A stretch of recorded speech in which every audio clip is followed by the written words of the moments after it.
Androcles and the Lion. Long, long ago, there lived a kind, gentle, and courteous man called Androcles. But he had a very cruel master. In those days, king, nobles, and other wealthy men used poor people as their slaves. Androcles was a slave. The slaves were forced to work for their master. They had to do what their master told them. They had no freedom, no rights. Even when they were unhappy with their master, they could not leave him. They were bound by law to obey their master, however wicked he might be. Androcles did not like his heartless, wicked master. His master stormed his souls and often whipped them. Androcles felt that even death was better than serving such a master. He kept looking out for a good opportunity. At the first chance he got, he escaped from the clutches of his cruel master. Now, although Androcles had thus run away, he was not a coward. He took shelter in a forest. He was not afraid of the wild beasts that roamed the forest. He did not mind that he had no roof over his head. He was happy that he was free as a bird to go wherever he wished. One day, as he was wandering in the forest, he suddenly came face to face with a lion. His first reaction was to turn and flee, but then he saw that the lion had not moved on seeing him. It neither growled nor roared. In fact, it looked at him piteously as if it was in great pain. Androcles paused, then he moved very courteously towards the lion. Step by step, the lion moaned and whimpered, "Please help me," it I seemed to say. When Androcles drew near, the lion lowered its head and began to lick its paw. Then Androcles saw that the lion's paw was wounded, sore, and swollen. On a closer look, Androcles noticed that a big thorn had pierced one of the lion's toes. So this is the cause of the lion's distress. Though Androcles, summoning up all the courage, Androcles stretched his hand slowly towards the injured paw. He was afraid that the lion would attack him if he touched its swollen paw, but the lion seemed to understand his good intention.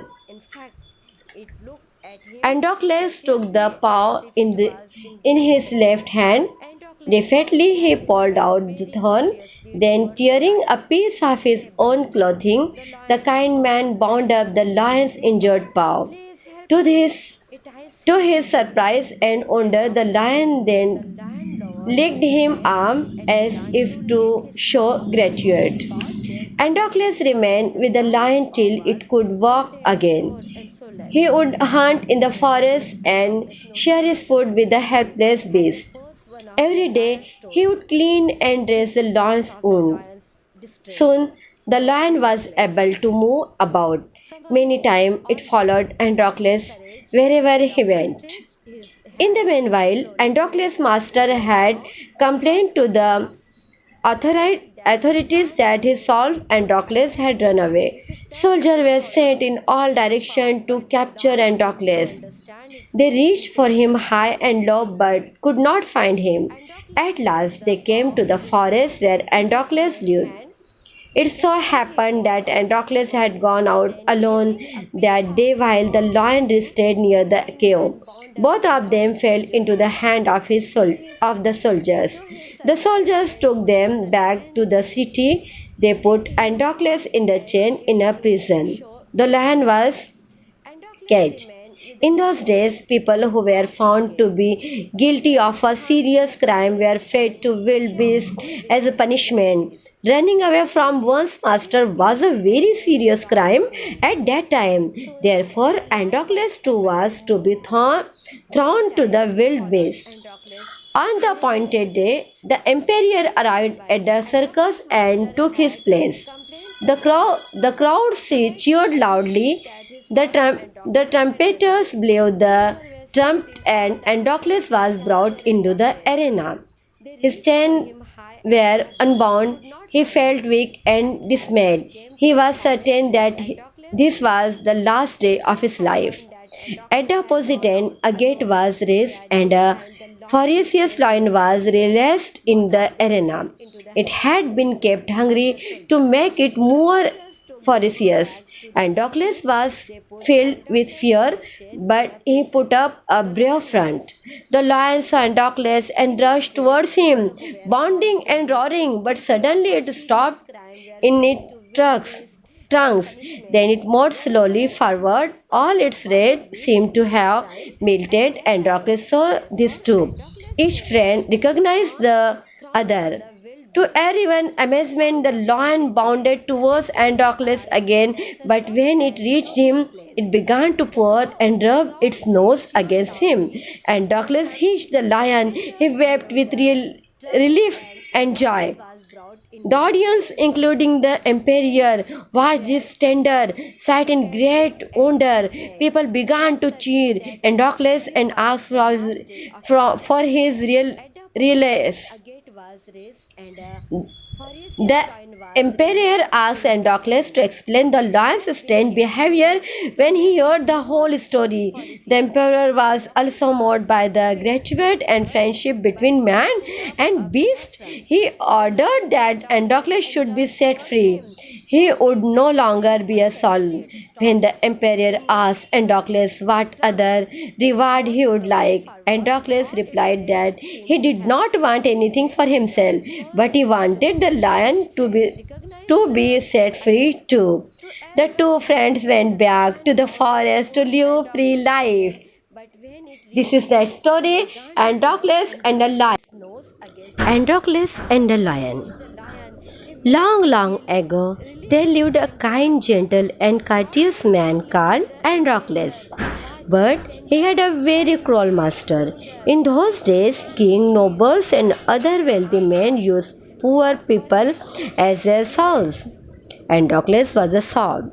The souls were forced to work for their master. They had to do what their master told them. They had no freedom, no rights. Even when they were unhappy with their master, they could not leave him.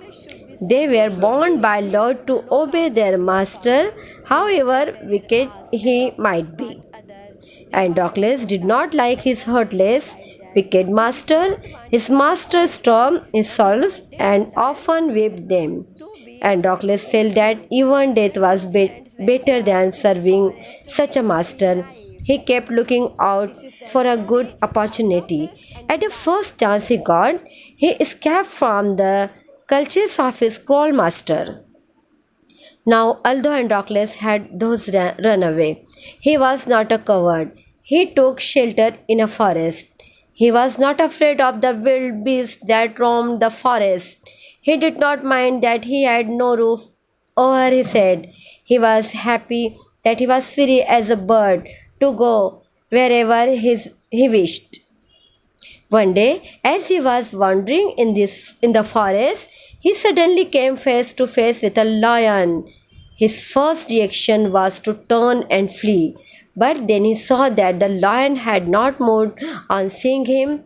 It neither growled nor roared. In fact, it looked at him piteously as if it was in great pain. Androcles paused, then he moved very courteously towards the lion. Step by step, the lion moaned and whimpered, "Please help me," its eyes seemed to say. When Androcles drew near, the lion lowered its head and began to lick its paw. Then Androcles saw that the lion's paw was wounded, sore, and swollen. On a closer look, Androcles noticed that a big thorn had pierced one of the lion's toes. So this is the cause of the lion's distress. Though Androcles, summoning up all the courage, Androcles stretched his hand slowly towards the injured paw. He was afraid that the lion would attack him if he touched its swollen paw, but the lion seemed to understand his good intention. Androcles took the paw in his left hand. Deftly he pulled out the thorn, then tearing a piece of his own clothing, the kind man bound up the lion's injured paw. To his to his surprise and wonder, the lion then licked him arm as if to show gratitude. Androcles remained with the lion till it could walk again. He would hunt in the forest and share his food with the helpless beast. Every day he would clean and dress the lion's wound. Soon the lion was able to move about. Many times it followed Androcles wherever he went. In the meanwhile, Androcles' master had complained to the authorities that his son Androcles had run away. Soldiers were sent in all directions to capture Androcles. They reached for him high and low but could not find him. At last they came to the forest where Androcles lived. It so happened that Androcles had gone out alone that day while the lion rested near the cave. Both of them fell into the hand of the soldiers. The soldiers took them back to the city. They put Androcles in the chain in a prison. The lion was caged. In those days, people who were found to be guilty of a serious crime were fed to wild beasts as a punishment. Running away from one's master was a very serious crime at that time. Therefore, Androcles too was to be thrown to the wild beast. On the appointed day, the emperor arrived at the circus and took his place. The crowd cheered loudly. The trumpeters blew the trumpet, and Androcles was brought into the arena. His chains were unbound. He felt weak and dismayed. He was certain that this was the last day of his life. At the opposite end, a gate was raised, and a ferocious lion was released in the arena. It had been kept hungry to make it more ferocious. Androcles was filled with fear, but he put up a brave front.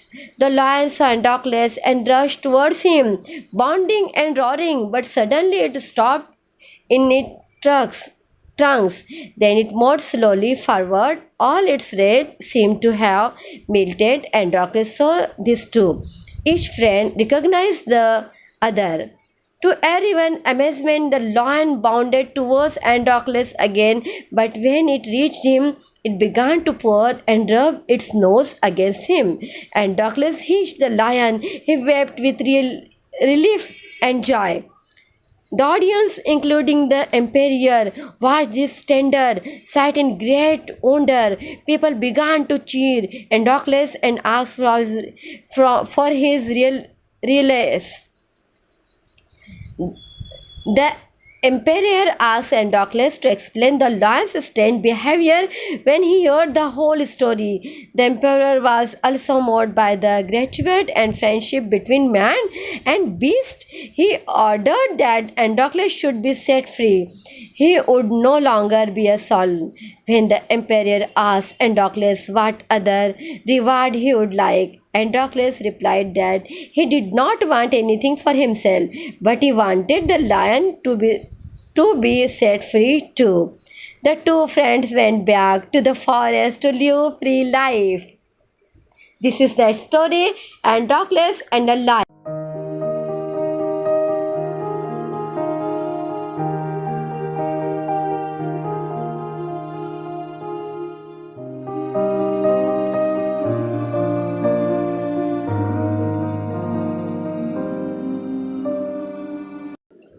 Androcles and the lion. Long, long ago, there lived a kind, gentle, and courteous man called Androcles. But he had a very cruel master. In those days, kings, nobles, and other wealthy men used poor people as their slaves. Androcles was a slave. The slaves were forced to work for their master. They had to do what their master told them. They had no freedom, no rights. Even when they were unhappy with their master, they could not leave him. They were bound by law to obey their master, however wicked he might be. Androcles did not like his heartless, wicked master. His master stormed his souls and often whipped them. Androcles felt that even death was better than serving such a master. He kept looking out for a good opportunity. At the first chance he got, he escaped from the clutches of his cruel master. Now, although Androcles had thus run away, he was not a coward. He took shelter in a forest. He was not afraid of the wild beasts that roamed the forest. He did not mind that he had no roof over his head. He was happy that he was free as a bird to go wherever he wished. One day, as he was wandering in the forest, he suddenly came face to face with a lion. His first reaction was to turn and flee, but then he saw that the lion had not moved on seeing him. It neither growled nor roared. In fact, it looked at him piteously as if it was in great pain. Androcles paused, then he moved very courteously towards the lion. Step by step, the lion moaned and whimpered, "Please help me," its eyes seemed to say. When Androcles drew near, the lion lowered its head and began to lick its paw. Then Androcles saw that the lion's paw was wounded, sore, and swollen. On a closer look, Androcles noticed that a big thorn had pierced one of the lion's toes. So this is the cause of the lion's distress. Though Androcles, summoning up all the courage, Androcles stretched his hand slowly towards the injured paw. He was afraid that the lion would attack him if he touched its swollen paw, but the lion seemed to understand his good intention. Androcles took the paw in his left hand. Deftly he pulled out the thorn, then tearing a piece of his own clothing, the kind man bound up the lion's injured paw. To his, to his surprise and wonder, the lion then licked him arm as if to show gratitude. Androcles remained with the lion till it could walk again. He would hunt in the forest and share his food with the helpless beast. Every day he would clean and dress the lion's wound. Soon the lion was able to move about. Many times it followed Androcles wherever he went. In the meanwhile, Androcles' master had complained to the authorities that his son Androcles had run away. Soldiers were sent in all directions to capture Androcles. They reached for him high and low but could not find him. At last they came to the forest where Androcles lived. It so happened that Androcles had gone out alone that day while the lion stayed near the cave. Both of them fell into the hand of the soldiers. The soldiers took them back to the city. They put Androcles in the chain in a prison. The lion was caged. In those days, people who were found to be guilty of a serious crime were fed to wild beasts as a punishment. Running away from one's master was a very serious crime at that time. Therefore, Androcles too was to be thrown to the wild beast.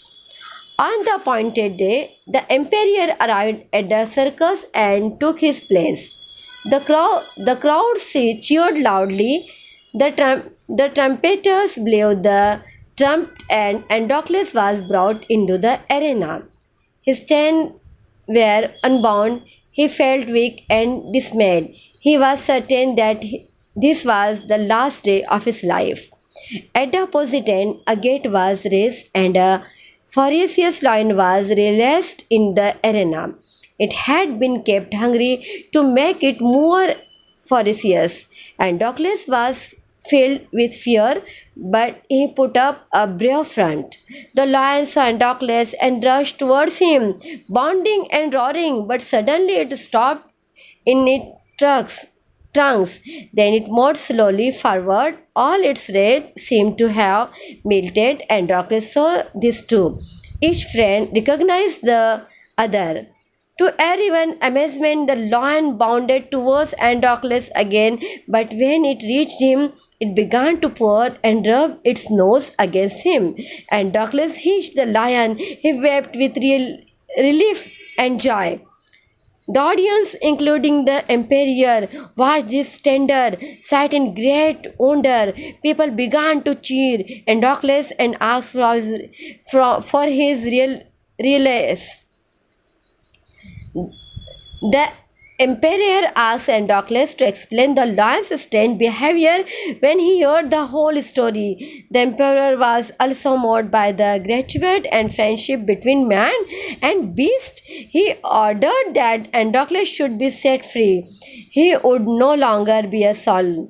When the emperor asked Androcles what other reward he would like, Androcles replied that he did not want anything for himself, but he wanted the lion to be set free too.